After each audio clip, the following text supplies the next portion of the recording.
Selamat pagi adik-adik, sudah hari Minggu lagi ya. Sebelum ibadah, mari kita saat teduh dan berdoa. Terima kasih Tuhan untuk hari yang baru. Kami bersyukur karena Engkau selalu baik dan menyediakan yang terbaik bagi kami. Biarlah firman-Mu menguatkan kami sepanjang hari ini. Dalam nama Tuhan Yesus kami berdoa. Amin. Judul renungan kita hari ini adalah Serigala Berbulu Domba. Ayat hafalannya diambil dari Matius 7 ayat 15.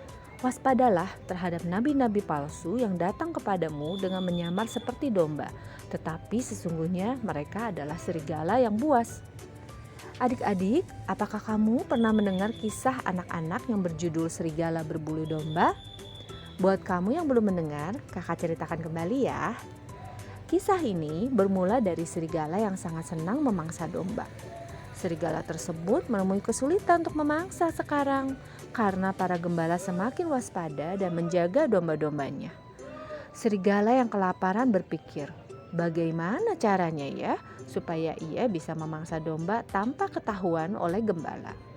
Akhirnya serigala itu mendapat ide. Ia mencuri bulu-bulu domba yang digunting oleh gembala dan memakaikan kepada dirinya sendiri sehingga ia tampak seperti domba.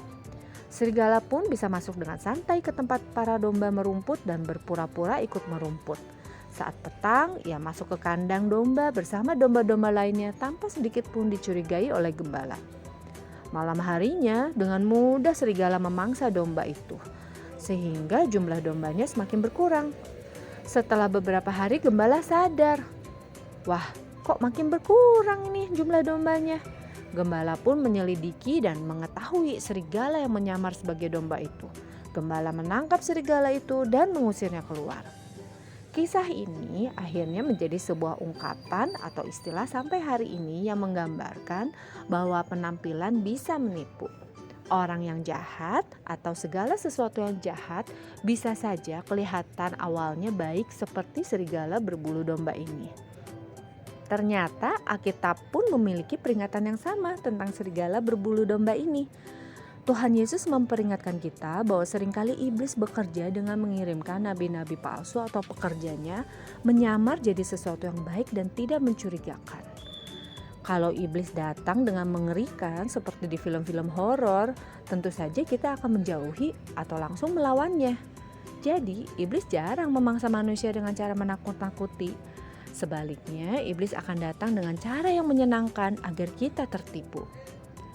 Nah, bagaimana caranya agar kita bisa mengenali serigala berbulu domba ini? Caranya pertama-tama adalah kenalah dan taatilah gembala kita. Kemanapun gembala agung kita, yaitu Tuhan Yesus, mengarahkan kita melalui firman-Nya, kita ikuti. Karena itu penting sekali untuk kita tahu bahwa firman Tuhan bisa menolong kita membedakan apa yang baik dan tidak. Cara kedua adalah kenalah domba yang asli. Kita perlu memilih teman yang baik, yang memang sama-sama domba Tuhan dan mau mendengarkan suaranya. Teman yang tidak baik akan kelihatan dari perkataan dan sikapnya, walaupun ia berpura-pura baik pada awalnya. Lalu yang ketiga adalah belajar untuk mau menerima nasihat dan berdiskusi dengan orang tua atau orang yang lebih dewasa dan bisa dipercaya. Ketika kalian merasa ada hal yang aneh atau tidak dimengerti, bertanyalah kepada mereka. Jangan langsung nekat mengikuti dan melakukan apa yang tidak kalian mengerti itu, karena jangan-jangan yang kalian ikuti itu adalah serigala. Nanti di renungan minggu-minggu berikutnya akan ada lagi tips-tips yang menolong adik-adik untuk bisa lebih waspada dan tidak terjebak dimangsa oleh serigala rohani atau iblis. Pertanyaan buat adik-adik, hal apa yang membuat kamu kadang-kadang terbuai dan lupa akan firman Tuhan? Mari kita berdoa. Tuhan Yesus, aku bersyukur karena hari ini Engkau mengingatkan aku untuk waspada terhadap iblis yang seringkali seperti serigala berbulu domba. Aku tidak mau jatuh Tuhan ke dalam jebakannya. Karena itu tolong aku agar aku bisa waspada dan mengenalinya. Tolong aku untuk selalu mendengarkan suara-Mu karena Engkau adalah gembalaku yang baik. Dalam nama Tuhan Yesus aku berdoa. Amin. Oke adik-adik, bacaan Alkitab hari ini adalah 1 Samuel 30. Tuhan Yesus memberkati.